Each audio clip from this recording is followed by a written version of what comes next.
The biggest time and effort you should make is at the time of buying. कि मैं क्या flavour of the month खरीद रहा हूँ, क्या मैं कोई लेसर ट्रैक रिकॉर्ड अनप्रोवन चीज या फंड हाउस या फंड मैनेजर को ले रहा हूँ. वो बाइंग समय में you should avoid mistakes. In a younger age, you should be doing SWP, never from an equity fund, because then कुछ तो आपने wrong choice किया. Somebody will say, wow, what an amazing thing, dollar has gone from 55 to 95, stock is up 3x or 4x, brilliant fund management. And मैं बोला नहीं भाई, this is brilliant laziness. And you think ऐसा कोई industry में fund है जो शायद बहुत मिसअंडरस्टूड है या फिर बहुत अंडर यूटिलाइज्ड है? You know what number था, मैंने चेक किया 6 महीने पहले मैंने एक्सेस किया था. 10 साल के बाद मेरा जो डम वाला सोल्यूशन था ना, was the 4th best performing category out of 13. So that is the whole point कि मतलब सब मीन रिवर्जन है. ये पॉडकास्ट लेट्स से 2037 में करते या 2047 में करते हैं. I think what will define a winning fund house for investor is not किसने सबसे ज्यादा रिटर्न दिया है, किसने एनएवी को कस्टमर का रिटर्न में बदलाव दिया है, जिसमें से मैजिक वर्ड इज कंसिस्टेंसी. जितना मैं कंसिस्टेंट रहूंगा उतना ही कस्टमर के लिए अच्छा है.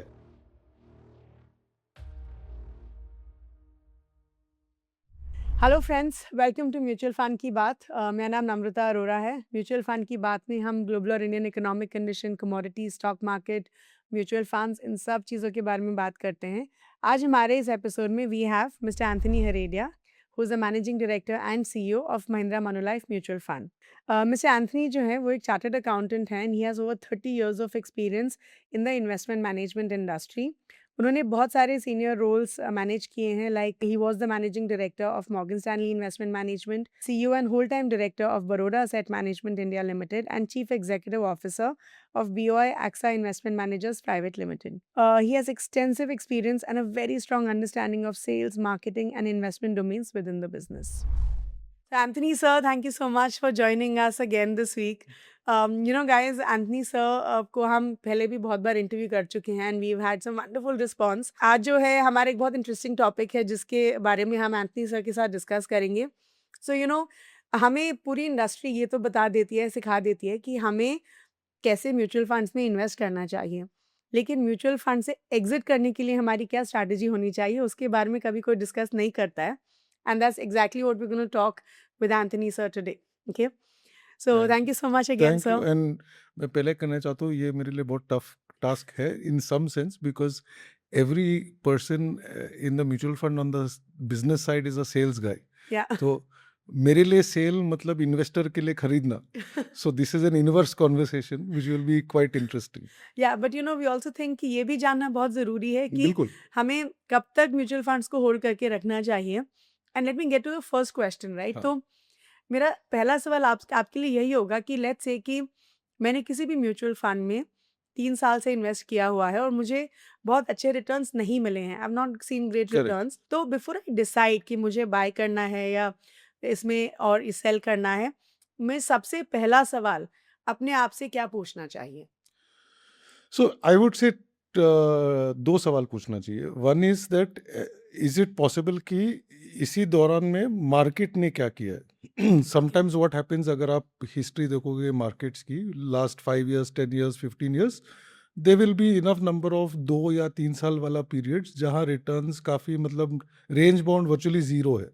तो अगर आप कोई फंड को होल्ड करते हो और समझो 3 साल के बाद आपको लगता है कि रिटर्न नहीं बना है, बिल्कुल नहीं बना है, तो इफ़ फर्स्टली मार्केट ने भी आपको ब्रॉडली रिटर्न्स नहीं दी है, then I don't think there's a need to panic to do anything. But if, for example, you are in a 3-year period, जहाँ पे let's say निफ्टी ने, to take an example, ने 10% CAGR दिया है, लेकिन आपकी रिटर्न 0 है या 1 है या 2 है, देन आई थिंक आपको इंट्रोस्पेक्शन की जरूरत है कि are you in the right fund, are you in the right category. तो it depends. Okay, it depends. So do you think कि हमें सिर्फ मार्केट के साथ अपने रिटर्न्स को कंपेयर करना चाहिए, फॉर एग्जांपल बेंचमार्क के साथ, या फिर हमें उसी कैटेगरी में और फंड्स को भी की परफॉर्मेंस को भी देखना चाहिए and then decide? Let's say एक फ्लेक्सी कैप फंड है, just as an example. So should I see कि मार्केट ने इन जनरल कितना रिटर्न्स दिया है या नहीं दिया है, और should I also see the category की in general flexi cap funds ने अच्छा किया लेकिन मेरे फंड ने अच्छा नहीं नहीं, वो किया? बहुत ही सही पॉइंट है. कि like I said, let's give the second example, right? Right कि आपकी फंड ने 2 या 3% कंपाउंडेड ग्रोथ दिया है, निफ्टी ने 10% दिया है, एंड फंड कैटेगरी जहाँ पे आप हो, सपोज जैसे आपने बताया फ्लेक्सी कैप, वहाँ पे एवरेज रिटर्न 11 है. Right So then obviously you have to think about whether you are in the right fund and make that switch. Right. And देखिए एक चीज, and I'm sure in this conversation on when to sell etc. People always have to think about the taxation. Yeah. So my थोड़ा simple answer होगा कि अगर आपको लगता है कि आपका फंड ने ब्रॉड बेंचमार्क या कैटेगरी को 1 या 2% से अंडर परफॉर्म किया है, तो प्लीज रियलाइज कि अगर आप इसको स्विच करोगे या रिडीम करोगे या सेल करोगे, ये capital gains tax will take away that 1-2%.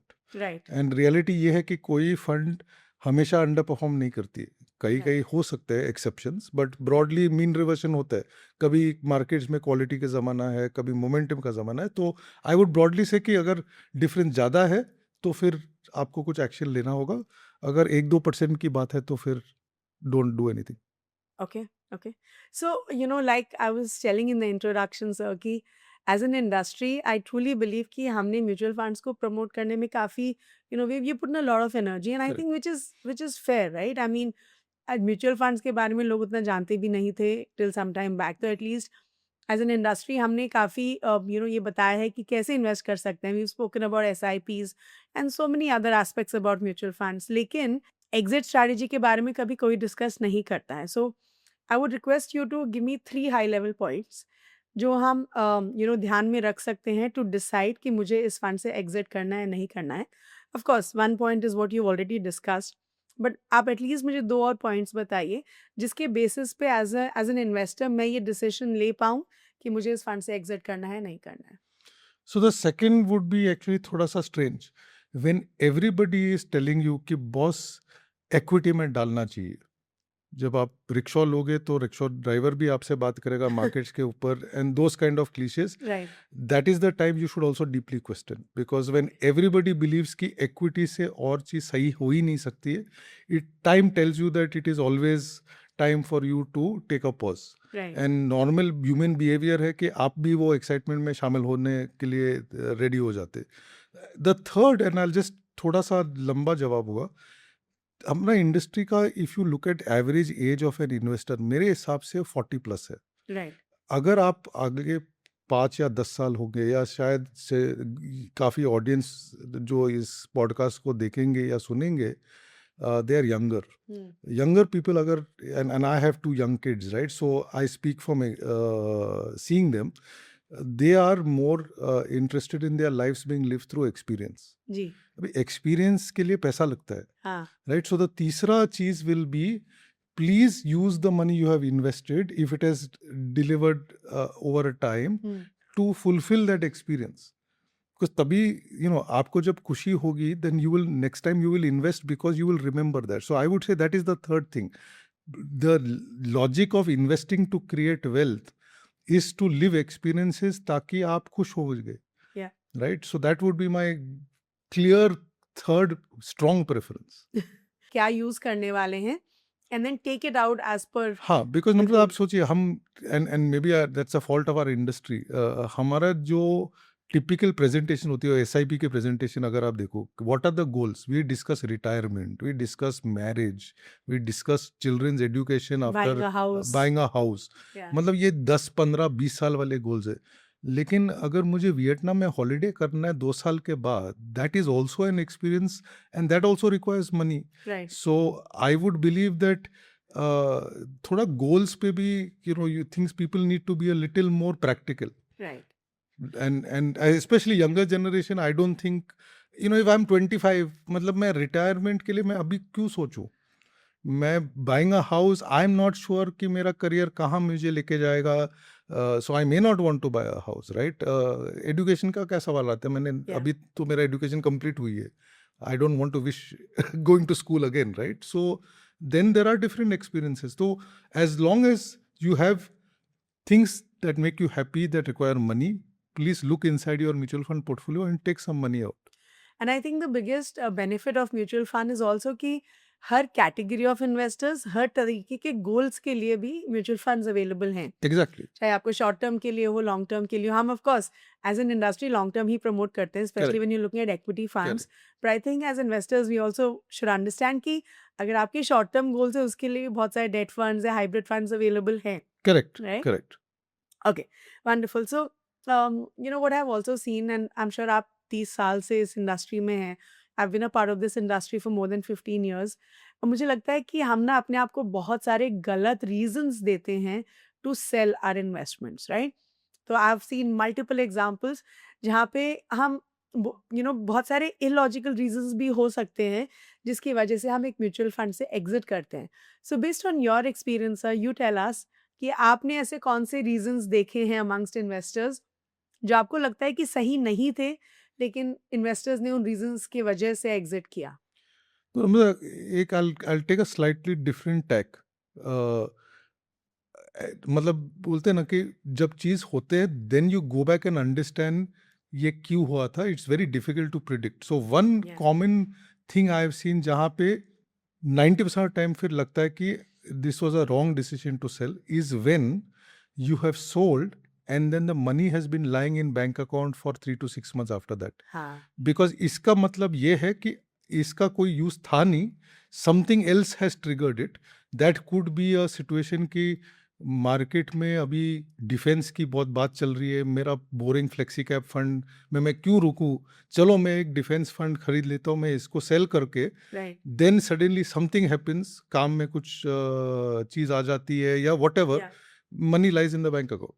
या And then 3 months later defense index has gone up another 10%. बोलता अरे यार ये तो छूट गई train, right? So that would be the most fundamental reason कि if you are redeeming and the money is lying in bank account for 3 to 6 months, surely the reasoning was wrong. Because like I explained, वो experience के लिए आपने पैसा निकाला है, तो वो experience obviously you will have to live it, right? That is one. The second, I would say wrong reason, I wouldn't use the word wrong reason, but people should very carefully examine when they want the money, which fund they redeem. Sure, Give you simple example. मेरे पास दो fund में 5-5 लाख रुपया है. In one particular case, I have invested 2.5 years ago. As you know, markets ने काफ़ी return तो दिया नहीं last 2.5 years ago. So actually मैंने 4,50,000 इन्वेस्ट किया, उसका 5 लाख है. सेकेंड फंड जो है मैंने SIP पिछले 10 साल से चालू किया है, हाँ, right? And effectively, let's say for argument's sake, I have invested about 2,40,000, which is now 5 lakhs. Now just imagine, दोनों बराबर है, दोनों फ्लेक्सी कैप फंड है, दोनों में आपका 5 लाख का वैल्यू है. आई वुड ऑलवेज रिकमेंड कि आप पहले वाले को कर लो, because 5 lakh minus 4,50,000 into 12.5% tax is better, because eventually आपको दिखता नहीं है, बिकॉज टैक्स आप बाद में भरते हो. जी, बट वो थोड़ा सोच विचार भी करना चाहिए. That is the second wrong thing people make कि अच्छा ये फ्लेक्सी कैप फंड 5 लाख वाली ना, ये थोड़ा अंडर परफॉर्म किया लास्ट 6 मंथ में, इसको निकालना चाहिए. The fund that has recently been underperforming is what you redeem first. My advice would be, जिसमें आपको ज्यादा टैक्स भरना पड़ेगा उसको जरा रुकिए, एज लॉन्ग एज 19-20 का फर्क हो. That is the second thing that people I think don't. It's not a wrong reason, right, but वो थोड़ा सोच विचार की रिक्वायरमेंट है जो लोग करते नहीं है. ओके. हाउ अबाउट जब लोग एग्जिट करते हैं एट अ टाइम जब मार्केट्स अच्छा नहीं कर रही हैं, एंड इट्स पॉसिबल कि शायद आपका फंड भी अंडर परफॉर्म कर Yes. रहा है, but not as much as the market, right? Correct. अभी हमने पिछले 4-5 महीनों में बहुत क्लासिक एग्जांपल देखा है. So let's say there is a war like situation, और देयर इज कोविड, या ऐसा Yes. कोई भी बहुत बड़े स्केल पे कुछ हो रहा है जहाँ पे हमें पता है कि मार्केट गिरने वाली है. Lot of people exit at that time. Do you think वो सही है या नहीं है? See, I would say that it's okay, because if it is in a kind of a normal situation. Okay. But कभी कभार क्या होता है कि let's take a recent example, right? If you think about war happened in February, in March markets fell quite a bit. Ji, People were starting to say, I mean 90% of people were like, boss अभी और भी गिरेगी, हाँ, war कब खत्म होगा पता नहीं, oil price etcetera etcetera etcetera. Sure, दूसरा एक नैरेटिव भी चल रहा था पिछले 6-7 महीने से कि large caps are better than small and mid caps, and I am sure we'll talk about that little later, yeah, because I have very strong views on over obsession on that. अभी अगर आपने decision लिया क्योंकि आपको पैसे की ज़रूरत है, right, and you look at a fund and say, yaar, ye to last 6 months se underperform kar rahi hai. No, it's highly possible that that fund was underweight in small and mid caps. Abhi small and mid caps ne last 3 महीने में काफी out performance दिया है. Now the reality is जो होना था वो हो गया. So there is no point then redeeming that fund saying it is underperformed, because ऐसा नहीं है कि small and mid caps are going to outperform large caps every quarter for the next 3 quarters. True. Right? So I would say that especially in scenarios where अगर कुछ section of market ने कुछ बड़ी return दी है and that creates a bit of a difference between fund A and B, तो वो थोड़ा side में रखिए. Okay. Don't overreact to that is what I would say. I'm not sure whether this gives a perfect answer, because see, like I said, quite honestly na, कोई fund manager purposely तो underperform करता नहीं है. Obviously. Everybody makes their best effort. आप देखोगे over time, as long as you have bought a fund based on a decent 3-5 year track record, over next 3-5 years मोटा मोटी सब लोग सेम चीज करते हैं. So to pick a point in time and say, boss, ये better है, वो better नहीं है, and then accordingly sell A and not B, I think you'll realize when you get older and have grey hair like me कि वो काफी time waste था. Okay. You know, I also truly believe that there's no perfect answer. Yeah. I mean, it's just about perspective, right? Correct. And that's what we are Correct. trying to get here. So let's look at the contra view. ऐसा कौन से reasons होते हैं, ऐसे कौन से reasons होते हैं जो इन्वेस्टर्स जस्टिफाई करते हैं to hold on to a fund?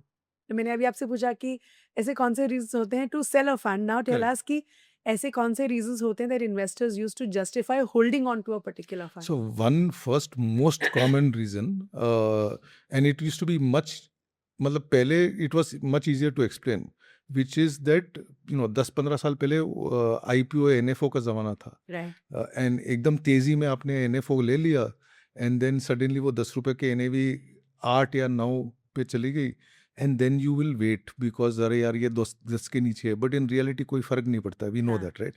In today's day and as also people who have invested 6 months ago, let's arguably say you have invested 6 months ago and for whatever reason the investment is 5% down, it doesn't mean कि you have to keep that fund invested, because maybe 6 months ago this was not the right fund to do, or this was not the right investment to make.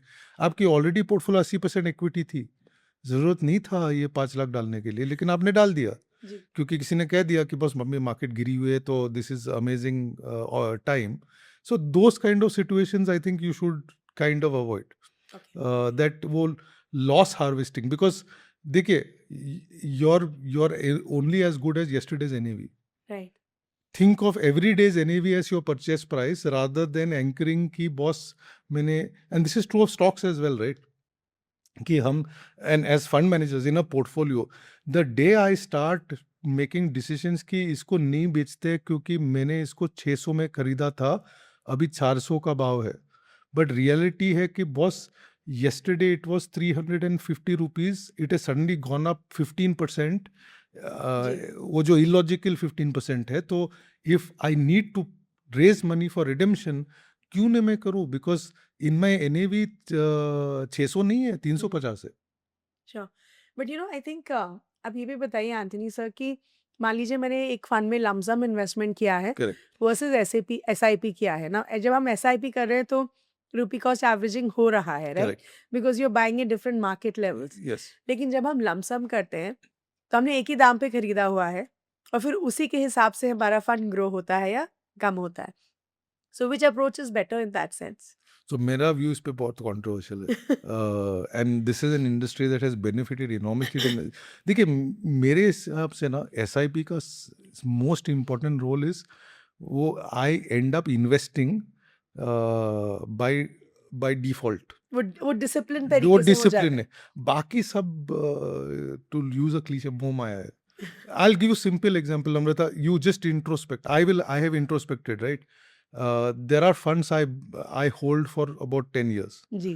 मेरे को अभी भी honestly आज के तारीख में मुझे याद नहीं है कि 10 साल पहले मैंने एक्चुअली इसका SIP के थ्रू लिया था कि लमसम के थ्रू लिया था, क्या माहौल था उस टाइम पे, कुछ याद नहीं है. मुझे सिर्फ फर्क पड़ता है कि बॉस मैंने 5 लाख रुपया इन्वेस्ट किया, उसका वैल्यू 15 लाख है और इसके वजह से मैं खुश हूँ, right? So to my mind SIP, lump sum, these are less important. I keep saying my favorite word. Only one important magic formula for making money in equity over long term is samay. जी, I completely agree with you, but do you think it would make a difference? मान लीजिए कि market बहुत लो था और मैंने let's say 2008 में Yes. मैंने लमसम 10 लाख डाल दिया इन एनी फंड, वर्सेस मैंने 2008 से अब तक No, no, हर महीने that's the point. So my default has that, and honestly, mistakes and experience has taught me that. जी कोई book ने मेरे को सिखाया नहीं है कि ultimately अगर आपको you have the common sense to see कि ये market opportunity है, क्योंकि markets have been low for a long while, valuations बहुत favorable है और आपके पास समय है, और तो शायद पैसा भी है उस टाइम। पैसा है, समय है, तो फिर lump sum is the only rational. There is no need to then say कि मैं STP करूँ, मैं SIP करूँ, because it will not matter after 10 years. जी I am guaranteeing you, forget the two of us.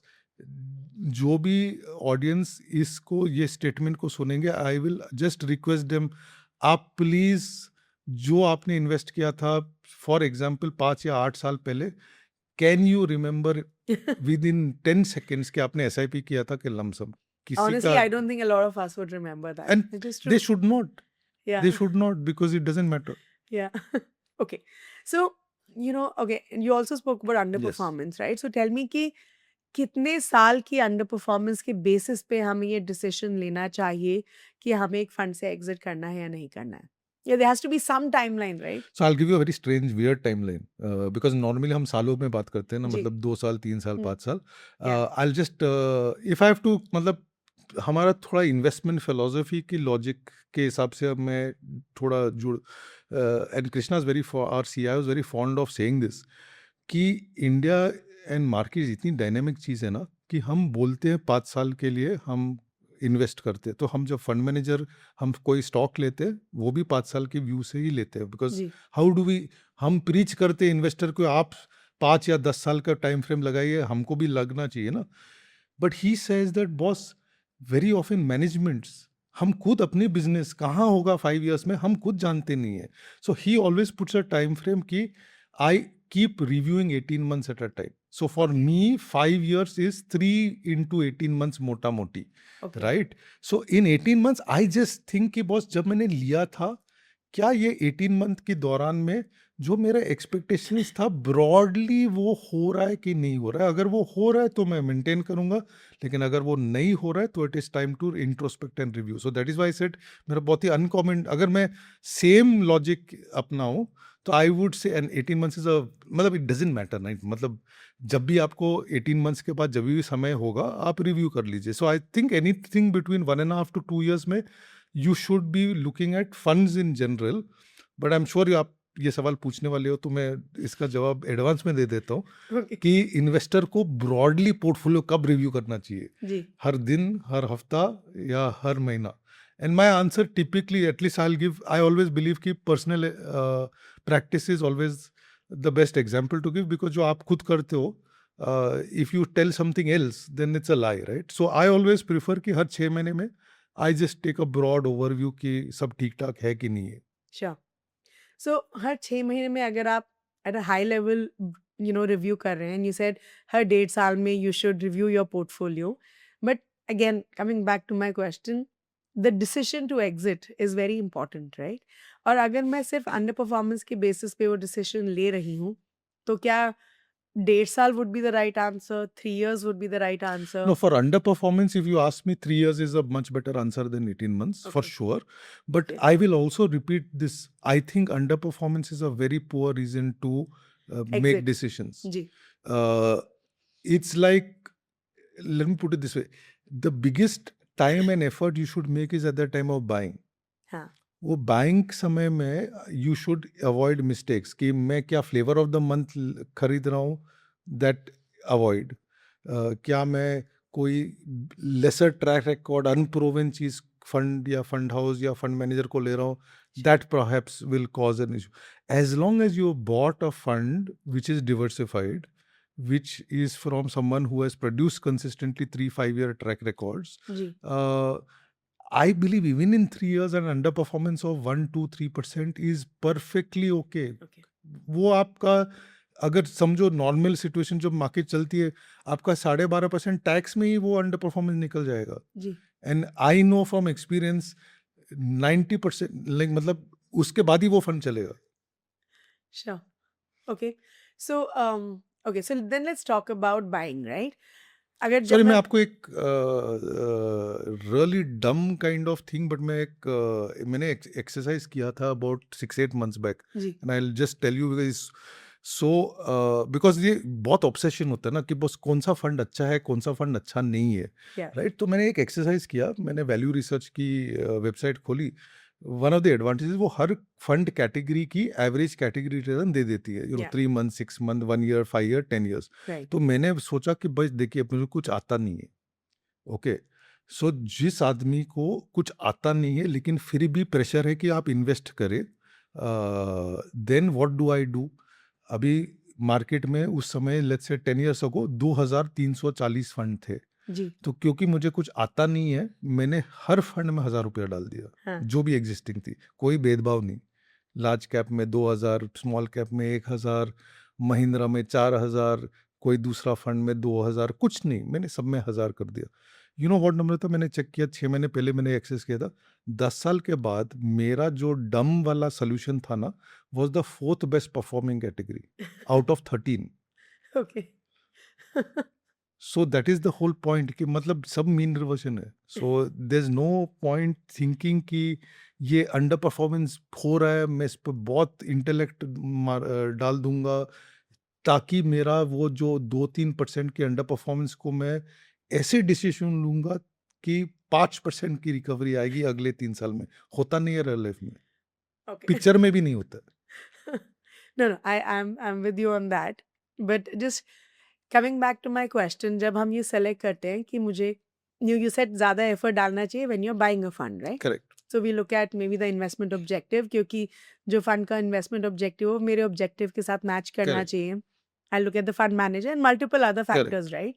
Now let's say कि मेरा reason उस fund को pick करने का था was a fund manager. लेकिन अब जब वो जो fund manager थे, अब उन्होंने they're no longer managing this fund. So do you think वो एक अच्छा reason होता है for an investor to review the fund or exit from a fund? क्योंकि एक fund manager eventually एक बहुत important role play करते हैं, Correct. right? So give me your views on this. Yeah, I would not like to say anything about my own profession, but see, at one level, आप fund manager को obviously बेशक choose कर रहे हो, because end of the day it is that person, he or she who is responsible for the outcome. Yeah. वो सही है, लेकिन ultimately there are enough number of fund management companies या fund house जिसकी main responsibility है कि अपनी इन्वेस्टरों को ब्रॉड कंसिस्टेंट एक्सपीरियंस दे. Yeah. सो इट विल, जो आप बोल रहे हो वो टेक्निकली परफेक्ट है, but practically we will ourselves introspect to make sure कि अगर for whatever reason that fund manager is found other opportunities, we will make sure, एक पहले तो हमारा ब्रॉड इन्वेस्टमेंट फिलोसफी सेम ही रहती है, that is one side, and we make sure we do not bring another fund manager in to manage that fund जिसकी style या approach एकदम ऑपोजिट है. अलग है. Now may be that is a fine and good opposite वाला approach. ऐसा नहीं है कि सब मतलब एक ही अप्रोच सही है, दूसरा अप्रोच सही नहीं है, Yeah. But perhaps investor will suddenly wonder कि मैंने ये फंड लिया था, इसमें थोड़ा ग्रोथ स्टाइल था और आपने एकदम मतलब वैल्यू वाला खिलाड़ी वाला फंड मैनेजर डाल दिया, जी. एंड दैट में सडनली कॉज. बट ये देखिए प्रैक्टिकल में कितने इन्वेस्टर ये जान पाएंगे, मतलब वो अगर हर इन्वेस्टर ये सब स्टडी करते जाएंगे, then I don't know what time they will leave for living their life, Yeah, yeah. Right. So again मेरा आर्ग्यूमेंट ये है कि वो फंड हाउस पे छोड़ दीजिए. एज लॉन्ग एज ब्रॉडली आपने फंड हाउस जो 3-5 साल का ट्रैक रिकॉर्ड्स है काफ़ी सारे फंड्स में, हम पे छोड़िए, हमारी ज़्यादा नुकसान होगी. जस्ट इमेजिन आप एक इन्वेस्टर हो, आपका एक 50,000 की आप चिंता कर रहे हो, मेरा वो फंड 2000 करोड़ का AUM वाला फंड है. मुझे तो हर लाखों का इन्वेस्टर के बारे Yeah. में ख्याल रखना हो, तो मैं पर्पसली क्यों फंड मैनेजर ऐसे चेंज कर दूंगा जाके एकदम बदलाव आएगा, वो होता नहीं है. Okay. Okay. I completely agree कि I think her fund house का एक high level philosophy होता है, and as long as all the fund managers are following that, it's fine, right? So I give you practical example, मैं आपको समझो Yeah.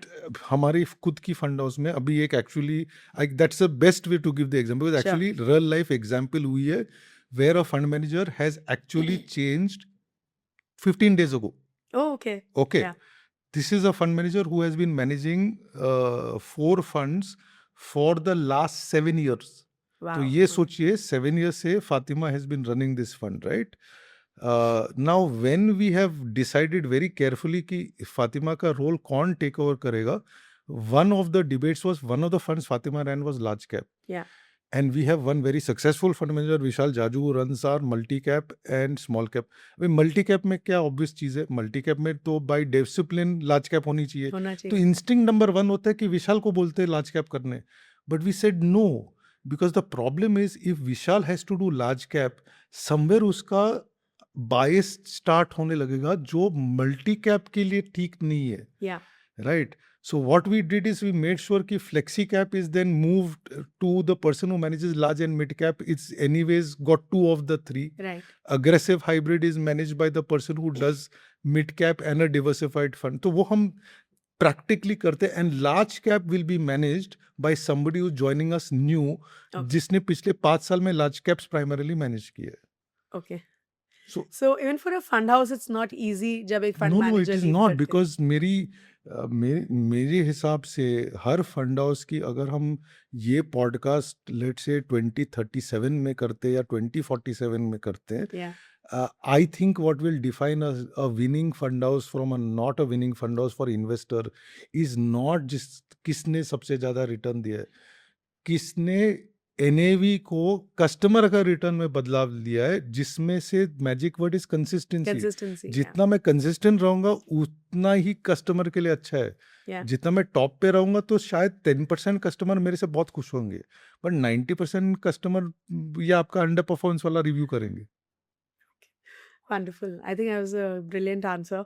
Okay, so now let's discuss this, Anthony ji, कि आपने like I said 30 साल से you've been a part of this Yes. industry.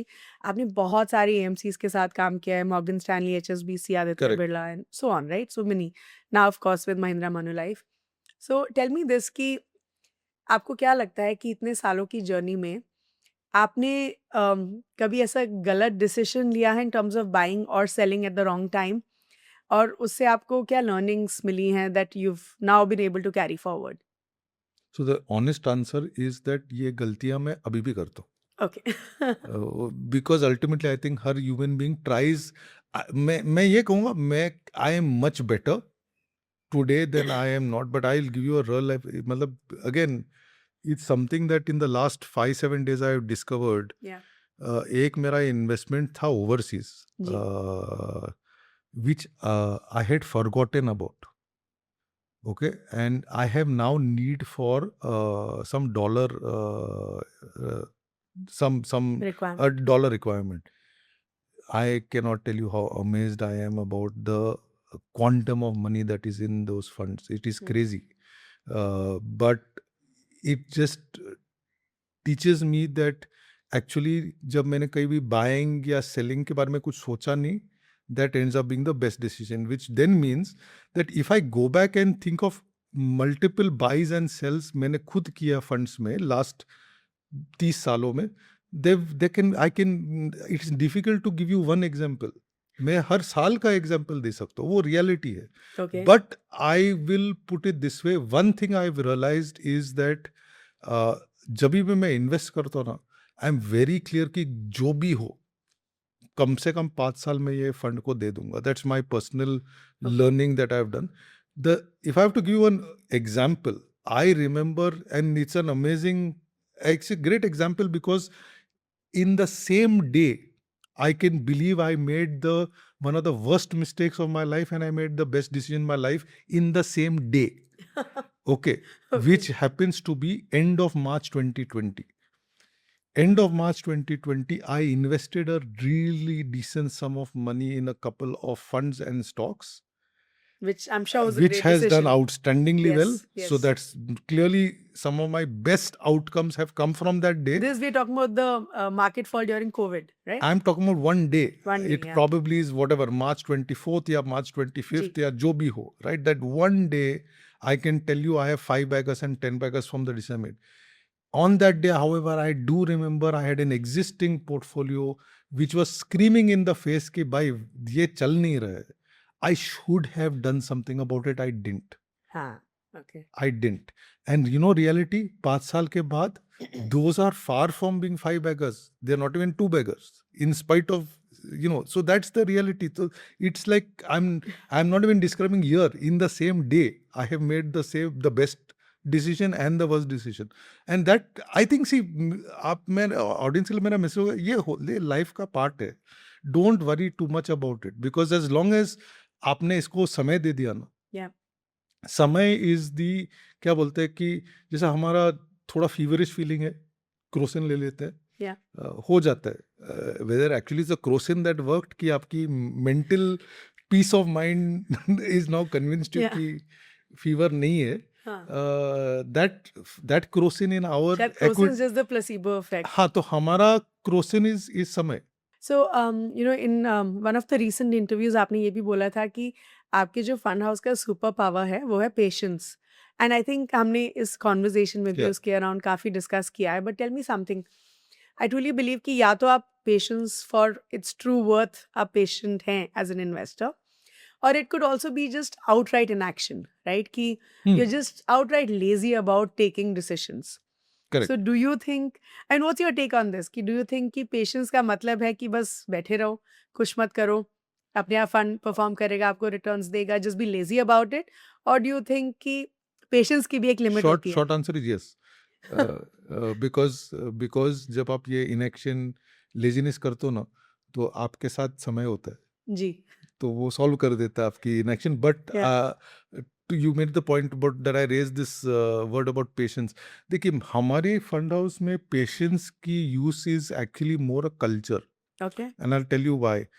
देखिए, in earlier part of this conversation मैंने बोला, for us to be a successful fund house for our customers, what will really matter is consistency.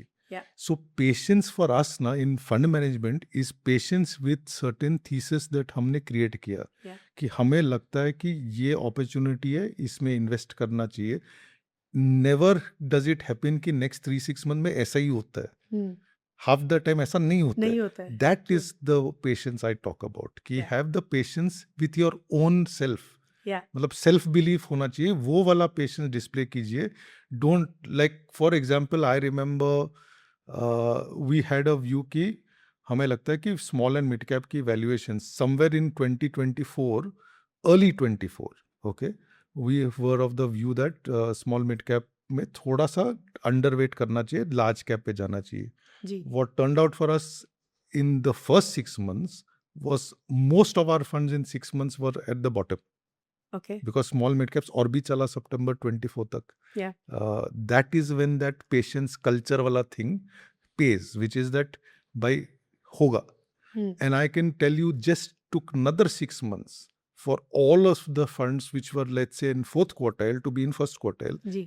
for 1 year, not 6 months, right? So that is the patience I use in the fund management context. But to your larger point, is laziness a bad thing?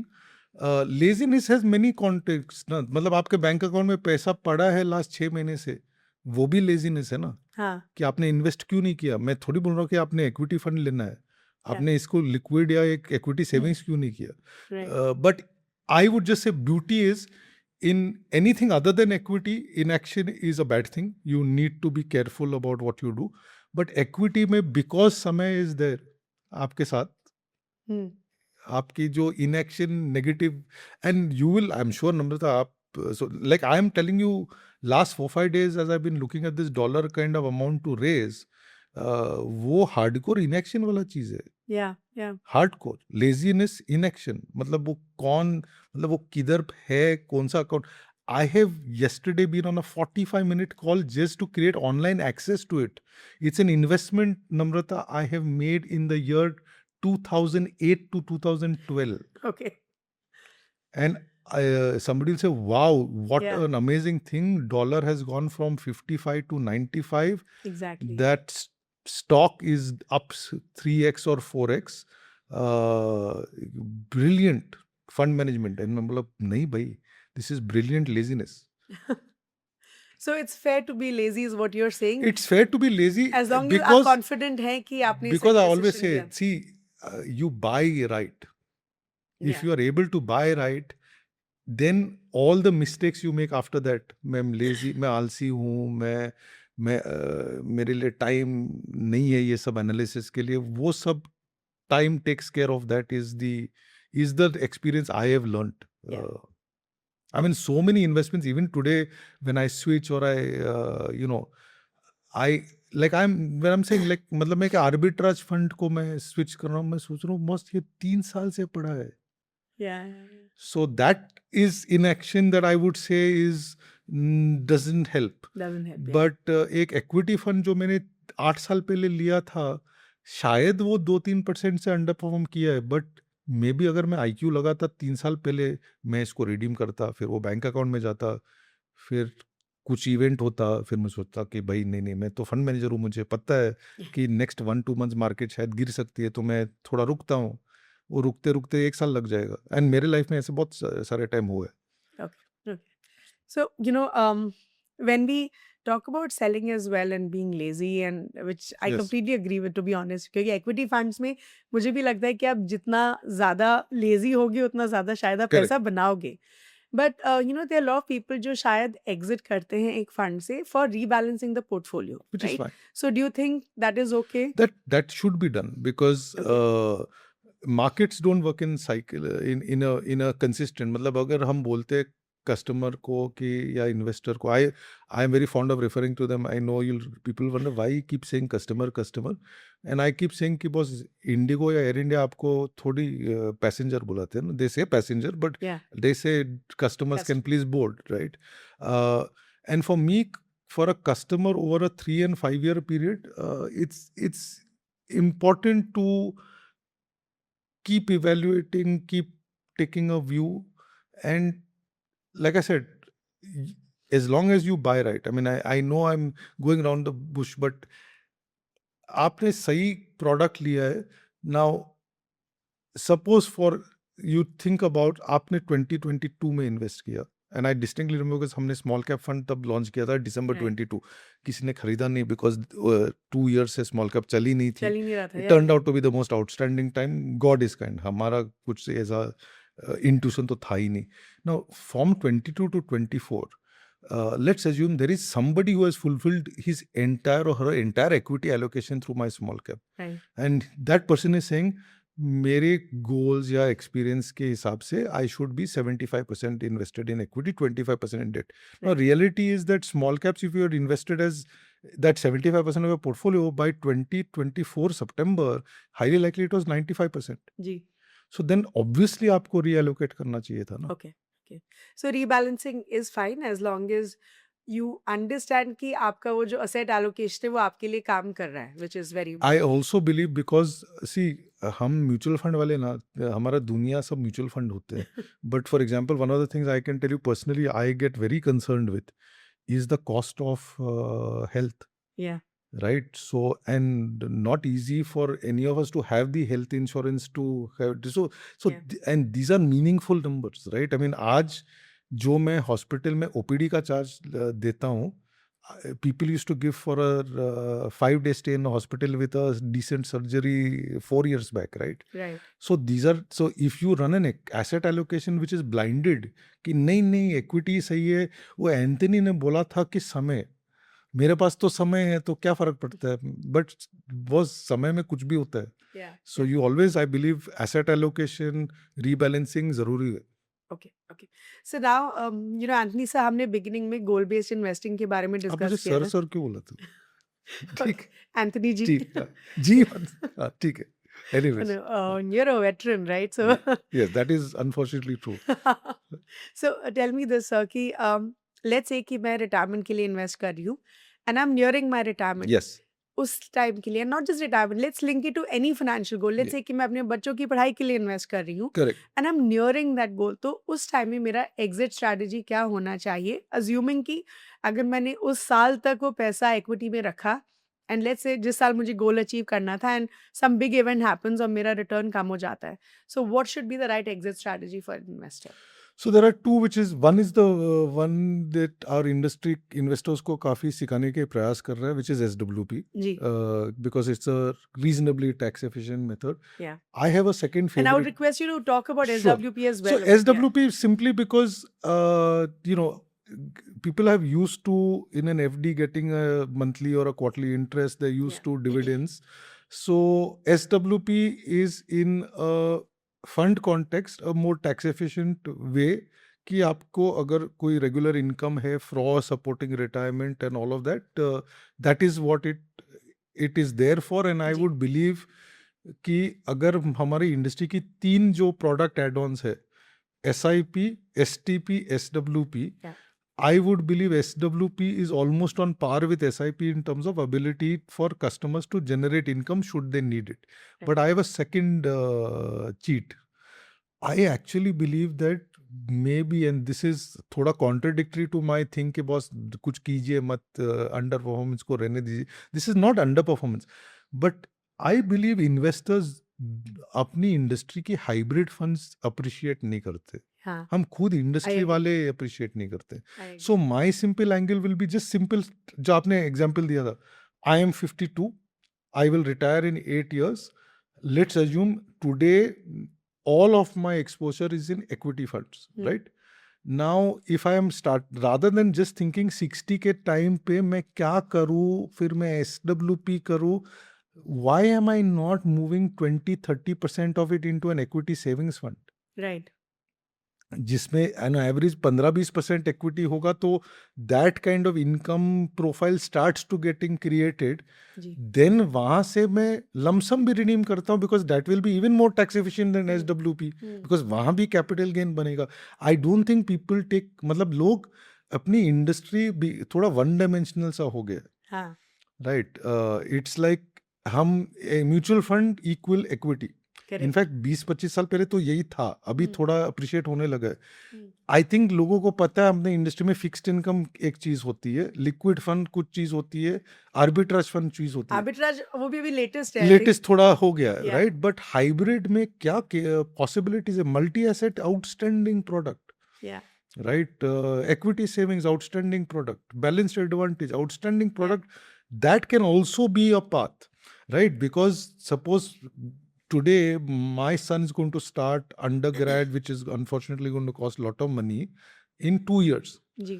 So rather than that is also similar to retirement, right? So Right. why am I not moving the corpus that's going to be required for that into a multi-asset fund instead of keeping it in equity? So do you think कि सारा पैसा जो आप एक गोल के लिए बचा रहे थे वो एक साथ, I would believe that's simple, not because SWP route? because I cannot see reverse situation. आप ये सोचिए, and this is the original question you had asked, हम करते क्यों है ये redemption? Experience के लिए और goals के लिए. Now do I today, जो मेरा existing corpus जो मैंने ये goal के लिए create किया था, मेरा elder son's education हो गया, वो जितना चाहिए वो already ये corpus. this corpus. What will happen if in the next 2 years, God forbid, equity markets are down by 20%? Yeah. Then what do I tell him? कि आप एक साल का थोड़ा gap ले लो क्या? Yeah. Because there was no needs, right? So instead of that, I put that entire money into an equity savings fund today. Worst case क्या होगा? Same situation, market 20% गिरेगा या 30% गिरेगा. Highly likely equity savings will have fallen 3-4%. I'll still send him to the college he wanted to go. So I believe that's a very important tool as well. Okay. So now let's say, let me give my example. I have a daughter who's 8 years old now. Yeah. But वो which means 10 साल बाद let's assume कि वो undergrad के लिए जाएगी, Correct. right? So I have 10 years. अब हम उसके लिए obviously corpus accumulate कर Correct. रहे हैं, SIPs and lump sum we've been doing for the last 8 Yes. years. लेकिन अब मेरा strategy क्या होना चाहिए maybe 5 years from now, जब वो मान लो 12-13 साल की है, तो मुझे क्या करना शुरू करना चाहिए at that point? So Namrata, I think it depends on two factors. Because markets are uneven, Yeah. Markets are not going to give you. See, आपने भी वो SIP और लमसम आपने ऐसे इन्वेस्ट किया विद सम अजम्पशन की equity में मोटा मोटा 11-12% आएगा Correct. CAGR, तो ये पैसा eventually will equal to this much which is what it will likely cost for her. Exactly. But suppose 5 years is what, 2031, some good things have happened. जी. Markets have hit an absolute all-time high. Yeah. PEs are whatever, and you are perhaps 10% away from where you are, The purpose. what you need on 18. At that time, I would straight away move that money to an equity savings. Right. Okay.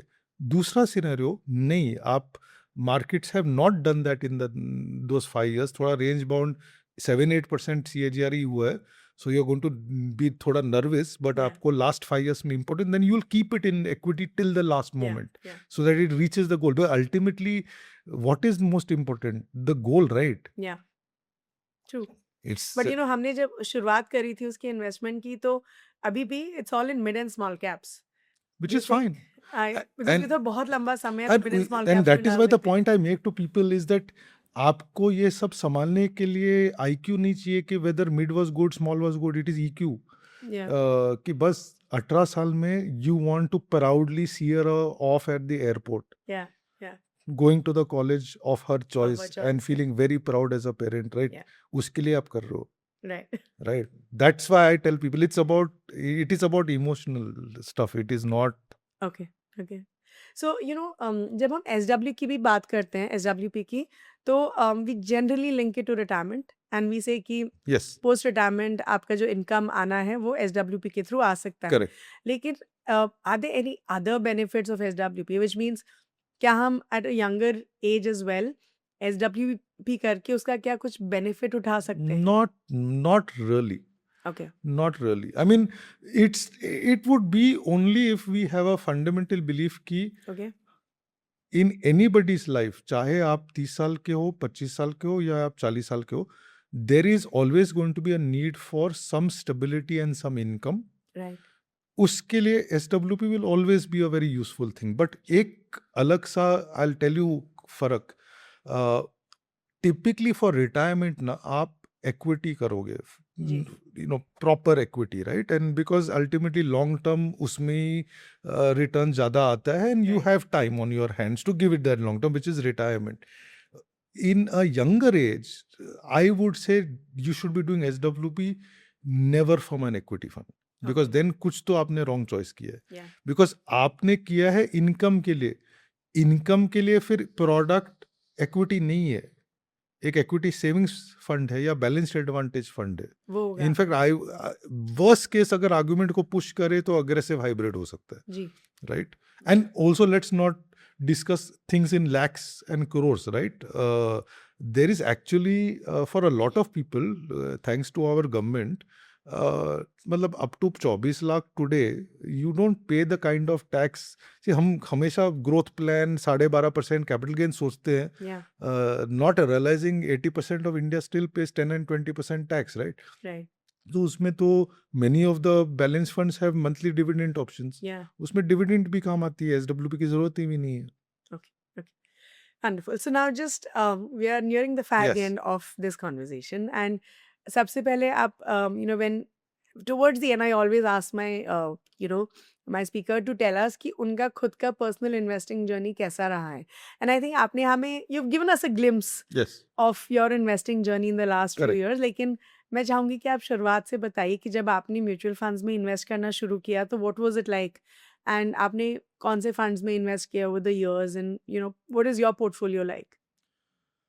My portfolio, Namrata, because as and आपने सही जिक्र किया कि I have given you some glimpses. I think one word that your audience will realize if they have not already is मैं बहुत ही personal investment में बहुत ही lazy आदमी हूँ. Which That's is a good, fact. right? We've Right. discussed that. No, so is that when you said person, I have, and this sounds very strange, until last 3-4 years जहाँ मैं थोड़ा arbitrage funds I have done in, I have only invested in the fund house I was working on. Ji. People say that, oh, मतलब आपने skin in the game पहले ही कर दिया. मैं बोला नहीं, मेरा laziness है कि कौन ढूंढेगा दूसरा फंड जहाँ मैं हूँ, कस्टमर सर्विस डेस्क इधर है, फॉर्म में भर सकता हूँ, because this was not the days of grow, making it very easy to invest, right? Yeah, तो growth yeah, ही नहीं yeah. at that time. So if you ask me, my entire fund portfolio is nothing but equals to my CV. Okay. It's identical. It has been predominantly equity. I think maybe on your show I've said this in the past. I was lucky enough to grow up in a household where my father invested in equities Wow. when I was 6 years old, 8 years old. I saw him spending weekends doing this. Na, to Which is mera, very rare क्योंकि उस it is time very पे rare. So yeah. I'm saying, फिर वो that equity is the way. See, because again, I realize he was a simple salaried professional.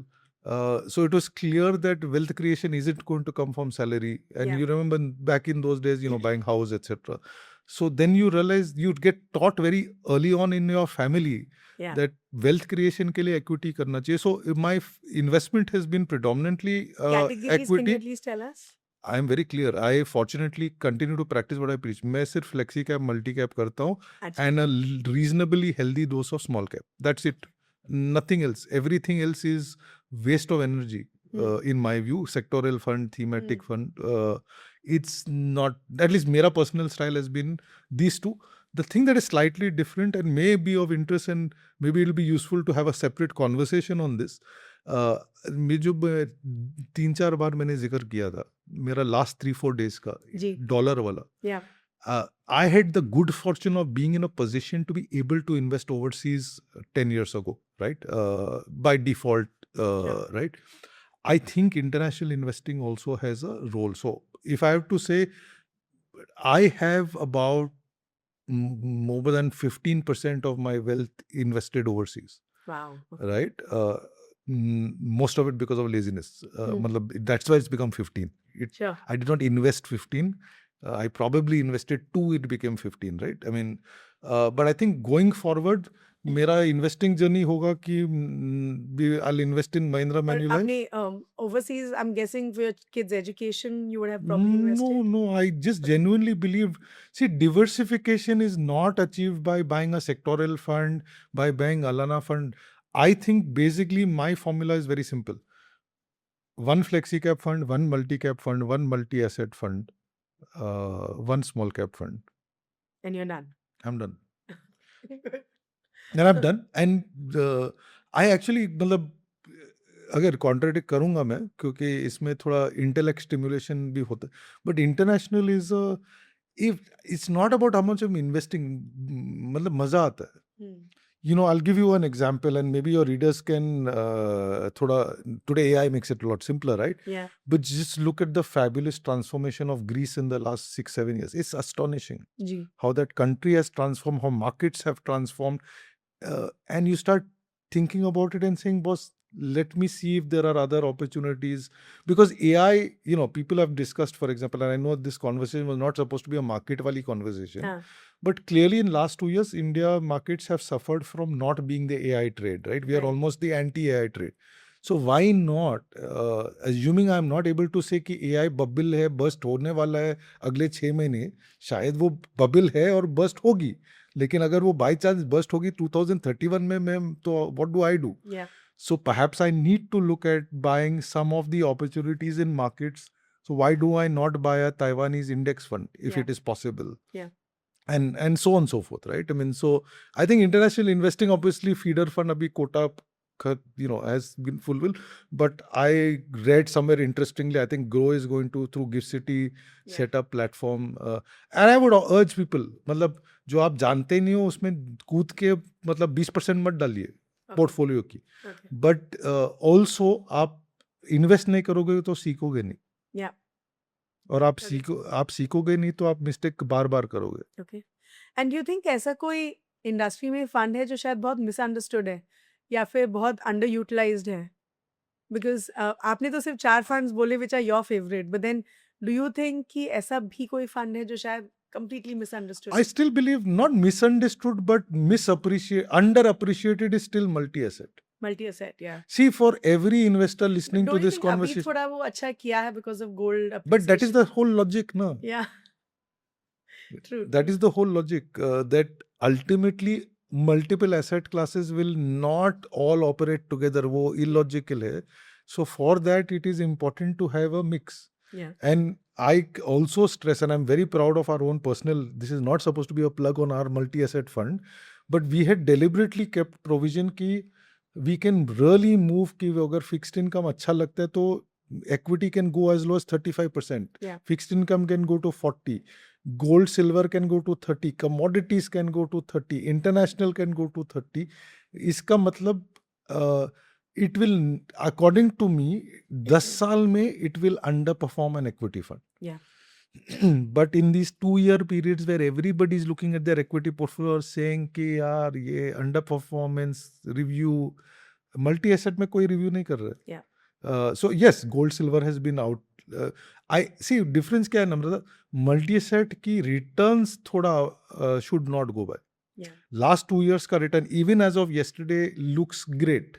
Don't go by that. It's underappreciated because it is a different product from the equity funds your customers are normally buying. Right. Okay. Okay. Just one last question. Just to summarize our whole conversation, right? अगर एक ऐसा simple सा rule है, बिल्कुल simple one rule जो आप हमारे viewers को बताना चाहेंगे in terms of exiting from a fund कि अगर हमें सेल करना है किसी फंड को तो एक सिंपल रूल हमें क्या देखना चाहिए?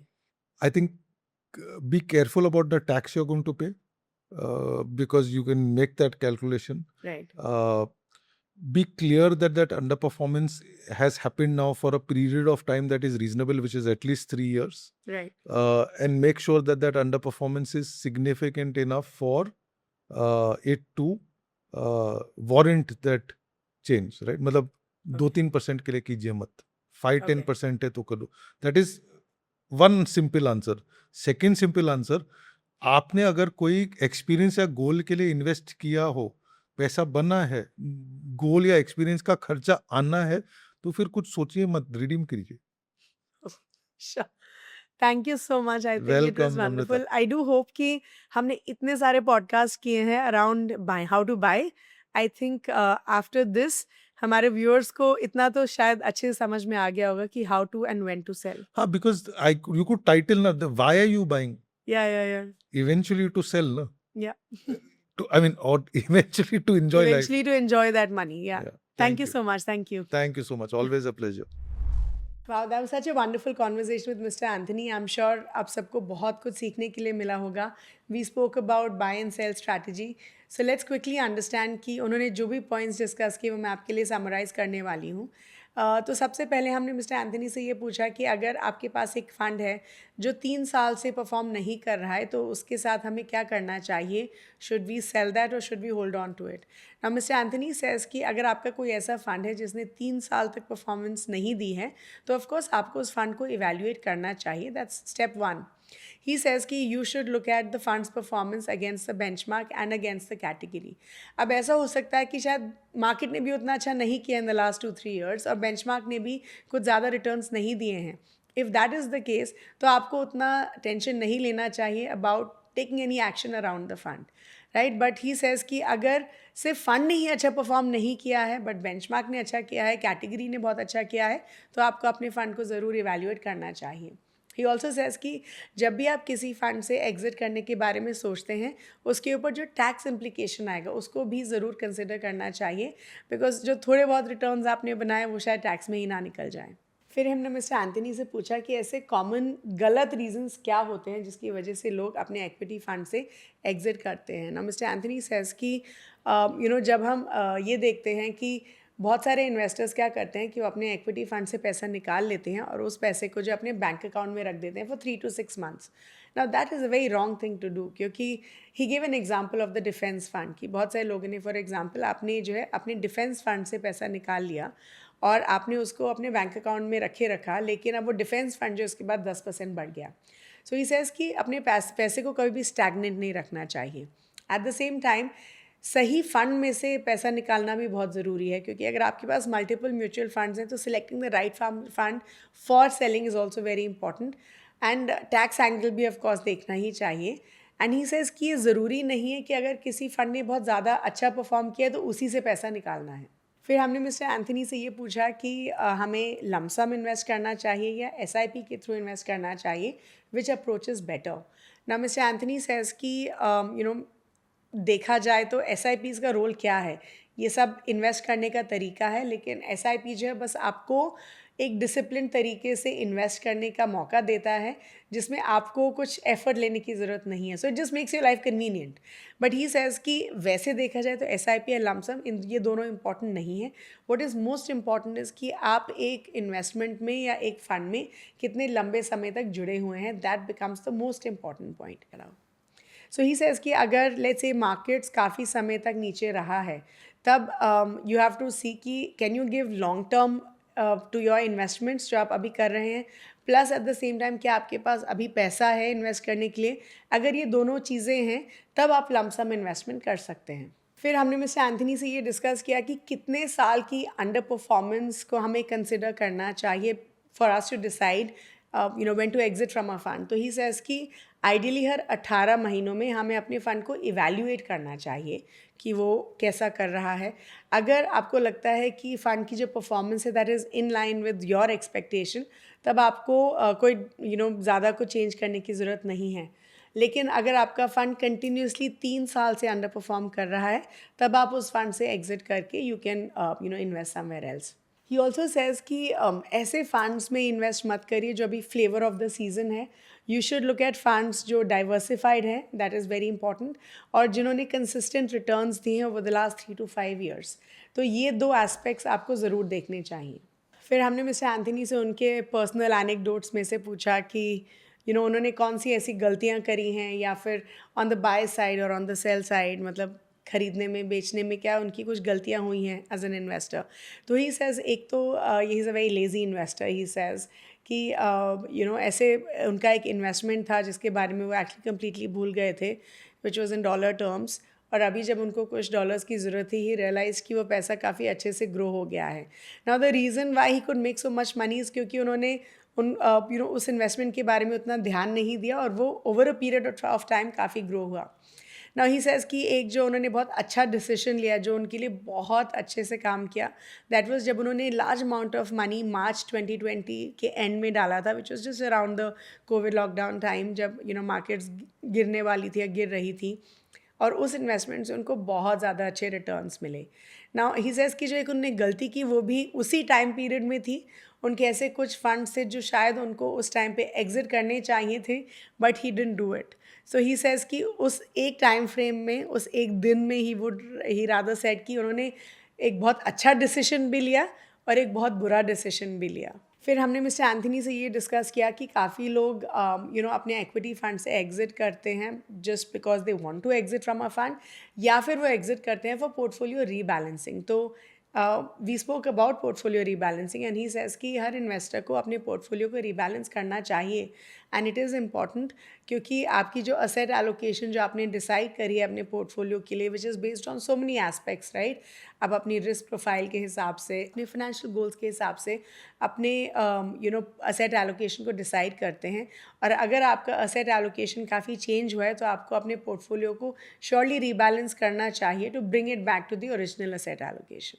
अंत में हमने मिस्टर एंथनी से उनके पर्सनल इन्वेस्टमेंट्स के बारे में डिस्कस किया, एंड मिस्टर एंथनी सेज़ कि is a very lazy approach to investments, and he says कि वो इन्वेस्ट करते हैं बहुत लॉन्ग टर्म के लिए होल्ड करके रखते हैं.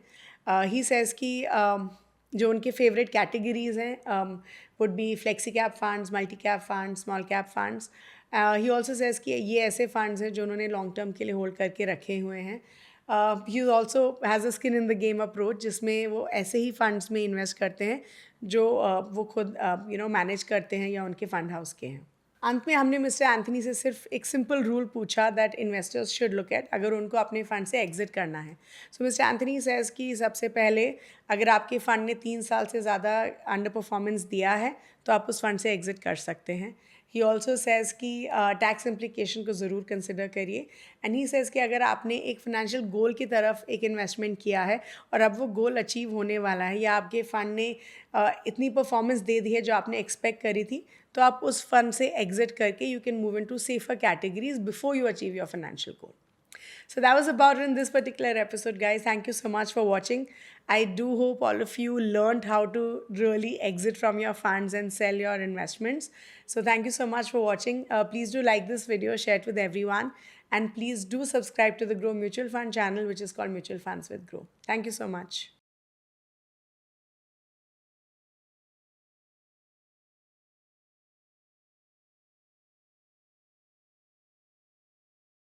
Mutual fund investments are subject to market risks.